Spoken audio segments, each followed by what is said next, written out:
एक गांव में रघु और मोहन नाम के दो दोस्त रहते थे। वो बचपन से एक दूसरे के साथ रहते हैं। रघु और मोहन की दोस्ती अब सिर्फ बचपन की यादों पर नहीं थी, बल्कि जिम्मेदारी, मेहनत और भरोसे की कसौटी पर टिकती थी। रघु, इस साल फसल की लागत, बीज और पानी का खर्च अगर सही योजना ना बनाई तो घाटा हो सकता है। और सच बताऊं तो मेरे ऊपर पिछले साल का कर्ज भी है जो लगातार बढ़ता जा रहा है। मोहन, चिंता मत कर। हम हर चीज मिलकर सही तरीके से संभालेंगे। तुम्हारा कर्ज भी सही योजना और मेहनत से निपटा लेंगे। भरोसा रखो। हाँ, पर कभी कभी लगता है कि रास्ता बहुत कठिन है। अगर फसल बुरी हुई या बाजार में दाम कम मिले तो। हमने पिछले साल भी कठिनाई देखी थी मोहन। हमने मेहनत की, योजना बनाई और हर चुनौती को साथ पार किया। इस बार भी वैसा ही होगा। भरोसा रखो, सब ठीक ही होगा। रघु का साहस और समझ मोहन के डर और चिंता को थोड़ा हल्का कर रही थी। गीता, मैं खेत में रघु से सब योजना बना रहा था, लेकिन कर्ज ये लगातार बढ़ रहा है। मुझे समझ नहीं आता कि कैसे निपटाऊं।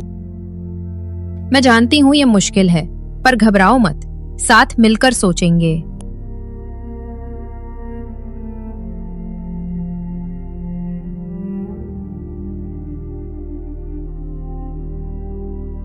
मोहन, पिछली किस्त का भुगतान अभी चाहिए और इंतजार नहीं किया जा सकता।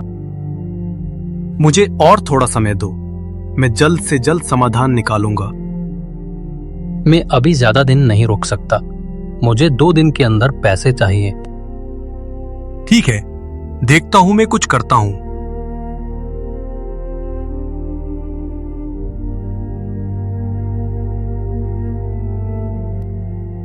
क्या हम रघु भाई से मदद नहीं ले सकते क्या? नहीं, उसने पहले ही हमारी कितनी मदद की है। फिर मोहन अपने कमरे में जाकर जमीन के कागज और पैसे का हिसाब देख रहा होता है। एक काम करता हूं, मैं इस जमीन को गिरवी रखता हूं। कुछ ही दिनों की बात है, जब फसल के पैसे आएंगे तो छुड़वा दूंगा। रघु को पता भी नहीं चलने दूंगा। मजबूरी और लालच इंसान को ऐसे मोड़ पर ले आते हैं जहां भरोसा और दोस्ती परीक्षा में पड़ती हैं। मोहन रघु को बिना बताए जाकर उसकी और रघु की जमीन को गिरवी रखता है। कुछ दिनों बाद गांव का एक आदमी रघु के घर जाता है और उसे मोहन ने जमीन गिरवी रखी है ये बताता है। ये सुनकर रघु कहता है, मोहन, ये कैसे कर सकता है?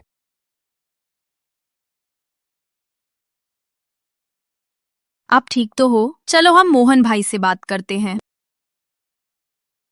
रघु कुछ नहीं कहता। कभी कभी सबसे बड़ा दर्द शब्दों से नहीं, केवल नजरों और खामोशी से महसूस होता है। रघु ने ना कोई शिकायत की, ना बहस, बस टूट गया।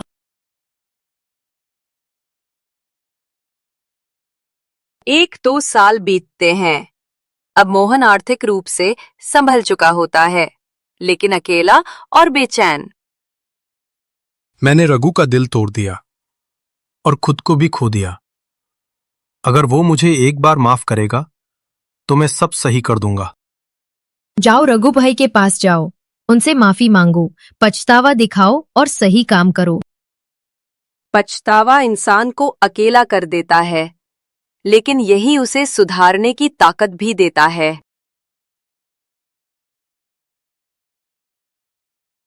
रघु, मैंने जो किया उसका कोई बहाना नहीं। मैं माफी मांगने आया हूं। मैंने जमीन छुड़वा दी है। जमीन लौट सकती है मोहन, पर भरोसा? मैं इसे भी लौटाने की पूरी कोशिश करूंगा। बस एक बार मुझे माफ कर दो। नहीं, मैं तुम्हें माफ नहीं कर सकता। रघु, भरोसा बड़ा होता है। टूटे तो दर्द देता है, पर सही माफी और पछतावा इसे जोड़ देते हैं। हमारी दोस्ती के लिए तो एक बार माफ कर दो। ठीक है मोहन, हमारी दोस्ती के लिए मैं इस बार तुम्हें माफ कर रहा हूं। ठीक है। रिश्ते मिट्टी जैसे होते हैं, टूट भी जाए तो पानी दो, वक्त दो, फिर जुड़ जाते हैं। भरोसा टूट सकता है, पर सच्चा पछतावा और माफी उसे फिर जीवित कर देते हैं।